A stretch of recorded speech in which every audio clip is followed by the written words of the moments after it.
Hello friends, मैं जय आपका विशेष ज्ञान में स्वागत है। फ्रेंड्स आज की इस वीडियो में मैं एक व्यूअर के क्वेश्चन को पिक करूंगा और उसी के अकॉर्डिंग मैं इस वीडियो में आपको सारी चीजें बताऊंगा। तो देखिए यहाँ पर कमेंट बॉक्स में आप देख सकते हैं इन्होंने जो क्वेश्चन किया है वो आपको रिफ्लेक्ट हो रहा होगा। तो आपसे रिक्वेस्ट है वीडियो स्टार्ट करने से पहले कि अगर आपको ये वीडियो पसंद आए तो प्लीज वीडियो को लाइक कीजिएगा और अगर आपने अभी तक मेरे चैनल को सब्सक्राइब नहीं किया तो प्लीज सब्सक्राइब जरूर कर लीजिएगा। तो देखिए अब हम इनका क्वेश्चन पढ़ लेते हैं।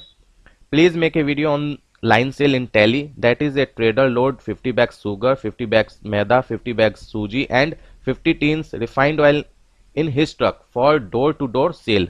In the end, he returns with 10 item of each product. How we will record the entire process in Tally? He will issue delivery challan while loading. What about the remaining items? Please explain. तो मैंने इन्हें यहाँ पर reply तो दे दिया, लेकिन फिर भी मैंने ये वीडियो इसलिए क्रिएट की है कि ऐसा सिचुएशन कई लोगों के साथ हो सकती है, तो उस सिचुएशन में उन्हें इस वीडियो के थ्रू हेल्प हो सके। तो देखिए डिलीवरी चालान के ऊपर मैंने ऑलरेडी वीडियो अपनी क्रिएट करके रखी है, जिसकी लिंक आपको इस वीडियो के डिस्क्रिप्शन बॉक्स में मिल जाएगी, जिसमें कि मैंने सिर्फ इस केस को नहीं, मैंने नॉर्मल केसेस में डिलीवरी चालान कैसे इशू किया जाता है, फिर रिजेक्शन इन रिजेक्शन आउट की क्या सिचुएशन होती है, उस समय कैसे एंट्रीज की जाती है, तो इसके ऊपर मैंने उसी वीडियो में बता रखा है। लेकिन इस वीडियो में मैं सेपरेट इसी टॉपिक को लेकर चल रहा हूँ डिलीवरी चालान के ऊपर। तो देखिए इसमें आपको क्या करना पड़ सकता है। अभी मैं एंट्रीज की बात बाद में करूंगा, सबसे पहले मैं एक्सप्लेन कर देता हूं कि आपको क्या क्या करना पड़ सकता है। आपको टैली में, अगर आप टैली यूज करते हैं तो आपको डिलीवरी चालान निकालनी पड़ सकती है। जितने भी गुड्स हैं, जितने भी आप गुड्स ट्रक में लोड कर रहे हैं, उसके लिए डिलीवरी चालान क्रिएट करनी पड़ सकती है। उसके बाद आपको एक ई वे बिल जनरेट करना पड़ सकता है। तो आपको पता ही होगा कि जीएसटी में लिमिट है कि टोटल इनवॉइस की वैल्यू, चाहे वो डिलीवरी चालान हो, टैक्स इनवॉइस हो, कुछ भी हो, उस सिचुएशन में अगर 50,000 से एक्सीड कर जाती है इंक्लूडिंग टैक्स, तो उस समय आपको ई वे बिल जनरेट करना पड़ सकता है। इंटर स्टेट में तो ये कंडीशन 100% अप्लाई है, लेकिन इंट्रा स्टेट में कई बार ये लिमिट चेंज भी हो सकती है। जैसे बिहार के केस में 2 लाख की लिमिट है कि अगर आप बिहार में 2 लाख रुपए तक की सप्लाई करते हैं तो आपको ई वे बिल जनरेट करने की जरूरत नहीं पड़ेगी। ये तो बिहार का केस हो गया, लेकिन मोस्टली स्टेट्स में 50,000 रुपए की ही लिमिट है, तो उस केस में आपको ई वे बिल जनरेट करना पड़ सकता है। तो यहाँ पर अभी हम लिमिट को भूल जाते हैं। अगर मानकर चलिए 50,000 या उससे एक्सीड आपकी इनवॉइस की वैल्यू हो जाती है, अगर हम यहाँ पर रिलीवेंट 50,000 को मानकर चले, तो उस केस में आपको ई वे बिल जनरेट करना होगा। तो देख लेते हैं कि ई वे बिल में आपको कौन से ऑप्शंस को चूज करना होगा इस केस में। यानी ये लाइन की सेल है तो वहां पर आपको कौन सा ऑप्शन चूज करना होगा। तो फ्रेंड्स यहाँ पर मैं ये नहीं बताऊंगा कि ई वे बिल कैसे जनरेट करना है। आप चाहे तो मैनुअल जनरेट कर सकते हैं, आप चाहे तो टैली के थ्रू जो जेएसएन फाइल है उसके थ्रू भी आप जनरेट कर सकते हैं। आपके पास दोनों ऑप्शंस हैं, तो आप दोनों में से कोई भी ऑप्शन का यूज कर सकते हैं। ई वे बिल कैसे जनरेट करना है, इसके लिए मैंने 2-3 वीडियो पहले भी क्रिएट की हुई है, चाहे वो मैनुअल हो चाहे टैली के जेएसएन फाइल के थ्रू हो, तो उसकी लिंक भी आपको इस वीडियो के डिस्क्रिप्शन बॉक्स में मिल जाएगी। इसके अलावा आपको यूट्यूब में कई वीडियोस मिल जाएंगे जिसमें कि आपको ई वे बिल जनरेट करने के बारे में बताया गया है। तो सबसे पहले हम देख लेते हैं कि ई वे बिल जनरेट करने वक्त हमें कौन से ऑप्शन को चूज करना होगा लाइन सेल के केस में। तो देखिए फ्रेंड्स, अगर आप ई वे बिल मैनुअल जनरेट कर रहे हैं ई वे बिल के पोर्टल से, तो आप यहां पर ये जो आपको लाइन सेल रिफ्लेक्ट हो रहा है इस पर आपको टिक करना होगा। पहले तो आपको आउटवर्ड ये जो सप्लाई है इस पर टिक करना होगा, उसके बाद आपको लाइन सेल पर टिक करना होगा, क्योंकि आप लाइन सेल के केस में जनरेट करना चाहते हैं ई वे बिल। उसके बाद डॉक्यूमेंट टाइप में आपको डिलीवरी चालान चूज करना होगा, बाकी उसकी जो डेट वगैरह है वो आप डाल देंगे। ठीक है, तो फ्रेंड्स ये हो गया। अब हम बात कर लेते हैं कि टैली में ये सारी एंट्रीज कैसे करनी है। तो चलिए हम देख लेते हैं टैली में कैसे एंट्रीज को करना है। फ्रेंड्स हम आ चुके हैं टैली में और यहां पर हम देखेंगे कि लाइन सेल के केस में डिलीवरी चालान यानी डिलीवरी नोट कैसे क्रिएट किया जाता है।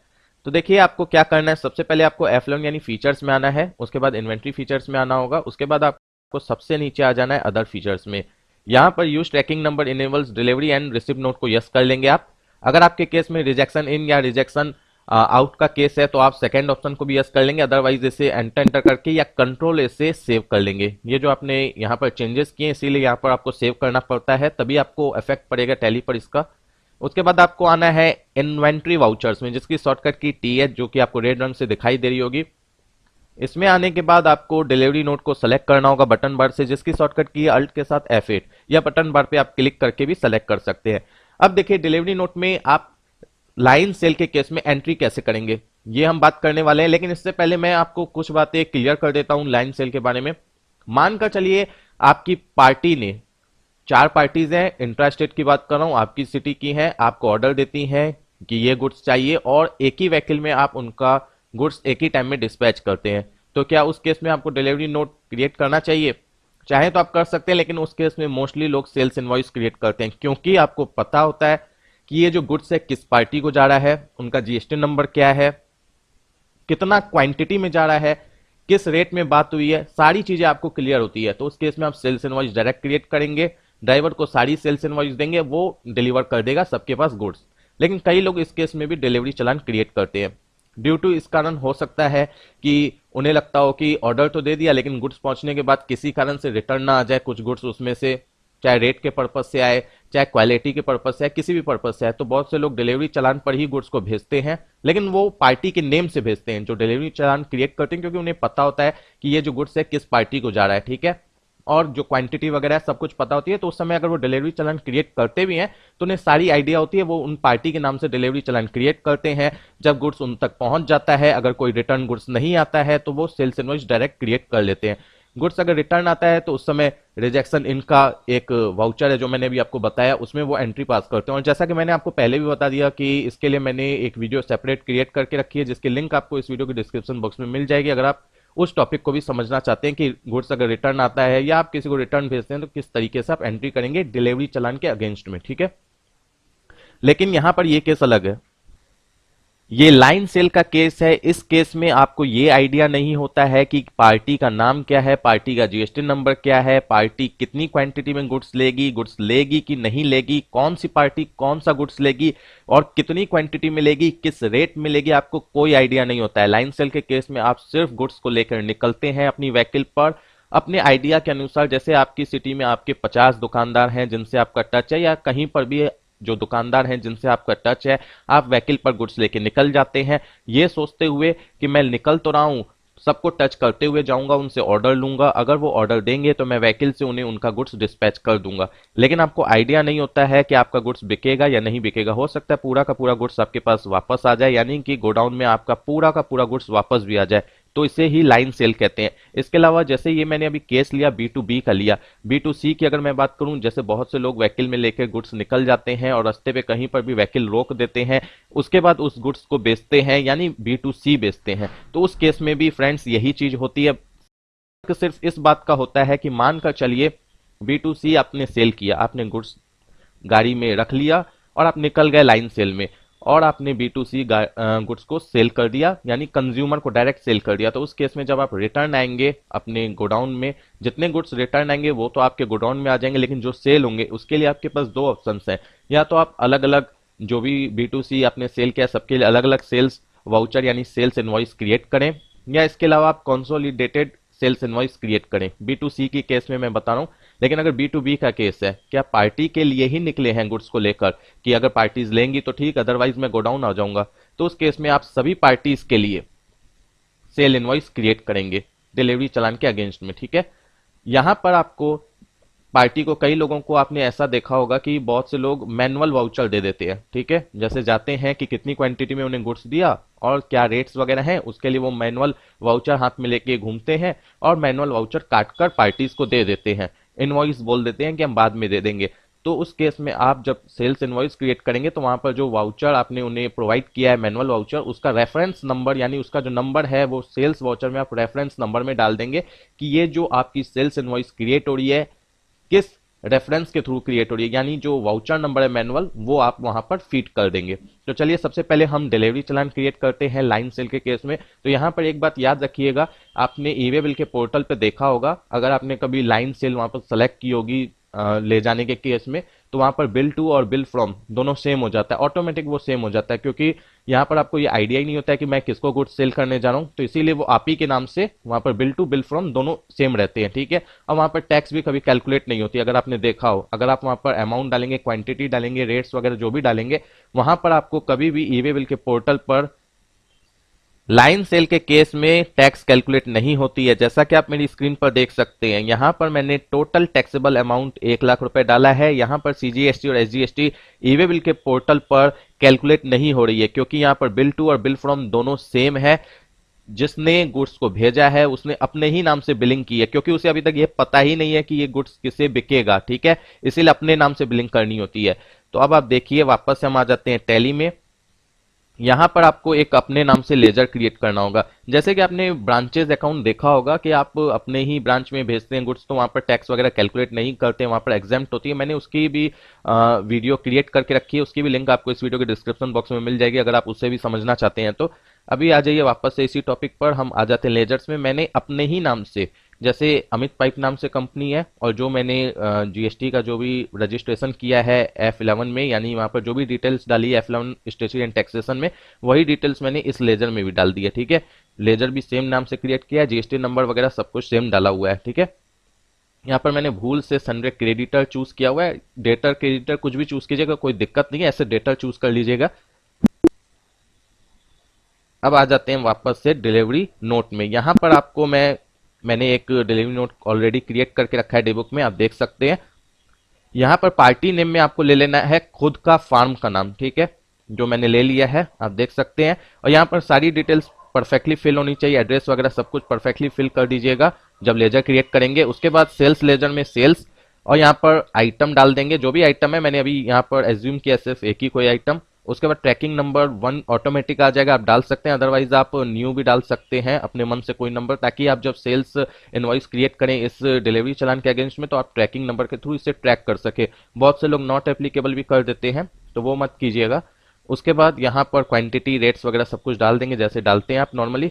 आप सीजीएसटी और एसजीएसटी इस केस में नहीं लेंगे। यहाँ पर अगर मैं लूंगा तो वो कैलकुलेट होगी, जैसे कि अभी आप देखिए ले रहा हूं तो कैलकुलेट हो रही है, लेना नहीं है लेकिन आपको, क्योंकि आप अपने आप को ही बिलिंग कर रहे हैं, यानी अपने नाम से ही डिलीवरी चलान क्रिएट कर रहे हैं। उसके बाद यहाँ पर ई वे बिल का ऑप्शन आ जाएगा, 50,000 की इनवॉइस वैल्यू एक्सीड करेगी तो। लेकिन अगर मानकर चलिए आपके स्टेट में 2 लाख की लिमिट है, तो उस केस में जब F11 यानी फीचर्स में स्टेचुटरी एंड टैक्सेशन में वहां पर एक इंट्रा स्टेट का केस होता है, वो मैं आपको एक बार दिखा भी देता हूं अगर आप फर्स्ट टाइम देख रहे हैं मेरी वीडियो।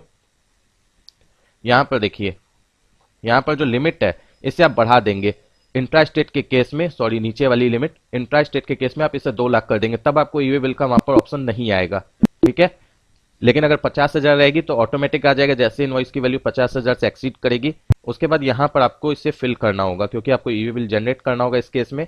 तो यहाँ पर सब टाइप में आपको लाइन सेल सेलेक्ट करना होगा, उसके बाद डिलीवरी चलान, और उसके बाद जो भी व्हीकल नंबर है वो डालेंगे, डिस्टेंस डालेंगे, ये सारी चीजें आपको पता भी होंगी कि कैसे करनी है। और उसके बाद आप यहाँ पर जो भी डिटेल्स है बिल फ्रॉम और बिल टू में सेम रहेगा, पिन कोड वगैरह जिसमें भी मैंडेटरी है आपको रेड रंग से स्टार है वो आपको फिल करना होगा। उसके बाद एक्सेप्ट कर लेंगे।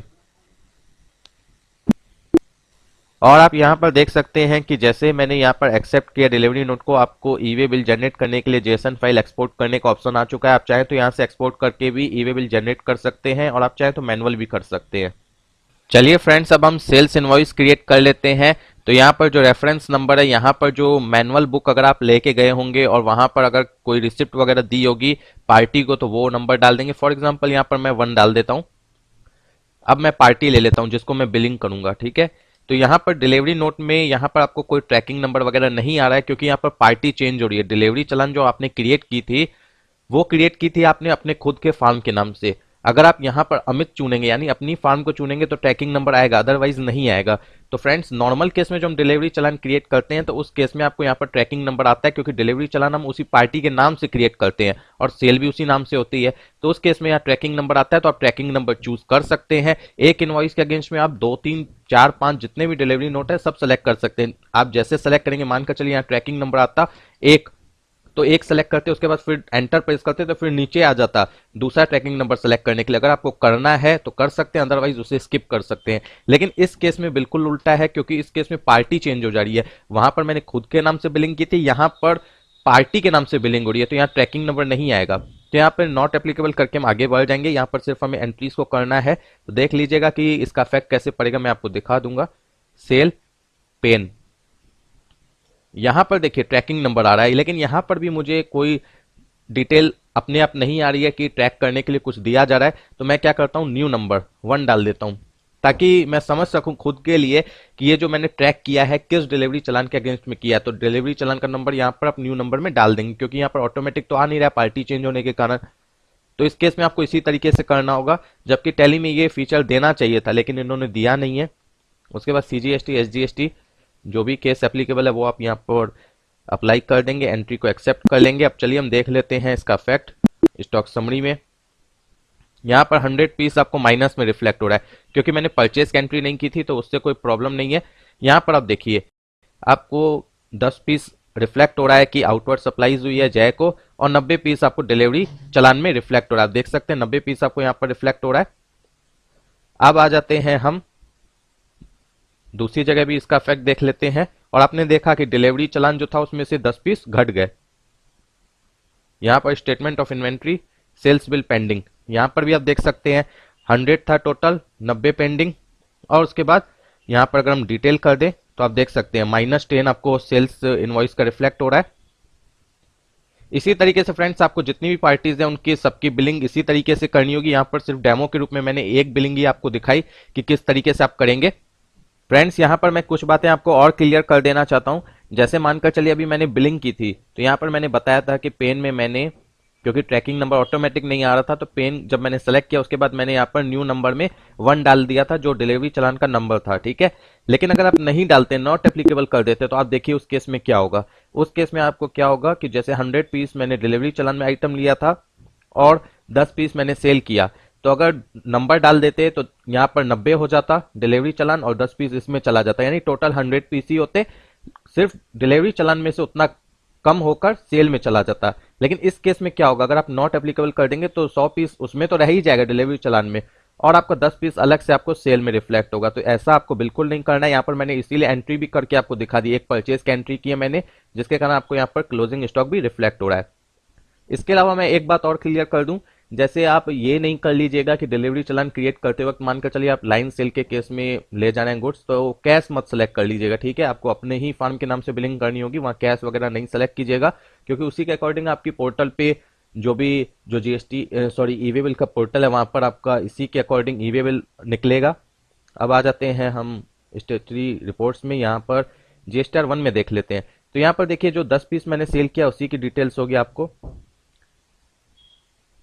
यहाँ पर आप देख सकते हैं सिर्फ आपको जो मैंने 10 पीस सेल किया वही रिफ्लेक्ट हो रहा है। डिलीवरी चलान की कोई भी डिटेल यहाँ पर आपको रिफ्लेक्ट नहीं हो रही है, क्योंकि वो एक्चुअल में सेल तो है नहीं, वो सिर्फ डिलीवरी चलान है।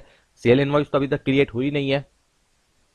अब मानकर चलिए 90 पीस जो आपके आइटम है जो मैंने अभी आपको दिखाया स्टॉक समरी में, वापस से चल के आपको दिखा देता हूँ। यहाँ पर मैं फिर से एक बार इसे ठीक कर लेता हूँ, मैंने ठीक नहीं किया है। यहाँ पर मैं न्यू नंबर में 1 डाल देता हूँ जो डिलीवरी चलान का नंबर है। आप देखिएगा यहाँ 90 हो गया, ठीक है। अब ये जो 90 पीस हैं ये अगर मेरे गोडाउन में रिटर्न आ गए तो उस केस में क्या होगा, अगर रिटर्न नहीं आए तो जितनी पार्टीज को गए सबकी बिलिंग हो जाएगी, लेकिन अगर रिटर्न आ गए तो मुझे यहाँ से इसे हटाना है, स्टॉक समरी से इसे हटाना है। ये पेंडिंग जो दिखा रहा है मुझे हटाना है, तो इसके लिए मुझे रिजेक्शन इन वाउचर का यूज करना होगा। तो उसके लिए क्या करना होगा, F11 यानी फीचर्स में आना होगा, जो मैंने आपको पहले भी बताया था। यहां पर आके आपको इस ऑप्शन को यस कर लेना है, यस करके कंट्रोल ए से सेव कर लेंगे। उसके बाद वापस आएंगे इन्वेंट्री वाउचर में, यहां पर रिजेक्शन इन का ऑप्शन आपको रिफ्लेक्ट होगा, ठीक है। यहां पर आप डाल देंगे पार्टी, वही अपने आप को खुद को ही डाल देंगे, जो अपना फार्म नेम है वही डाल देंगे। पैन डाल देंगे आप यहाँ पर 90 पीस, ट्रैकिंग नंबर आ रहा है 90 पीस आपको रिफ्लेक्ट हो रहा है, बस आप इसकी एंट्री को एक्सेप्ट कर लेंगे। अब चलकर आप देख लीजिए कि क्या इफेक्ट पड़ा है इसका स्टॉक समरी पर। आप देख सकते हैं 10 पीस सेल हुआ है, 200 पीस परचेज हुए थे, 190 पीस क्लोजिंग स्टॉक बचा हुआ है। तो फ्रेंड्स अगर आपको ये वीडियो छोटी सी मेरी पसंद आई है तो प्लीज वीडियो को लाइक करें, मेरे चैनल को सब्सक्राइब करें, और हो सके तो इसे अपने फ्रेंड्स के साथ जरूर शेयर करें। Thank you friends.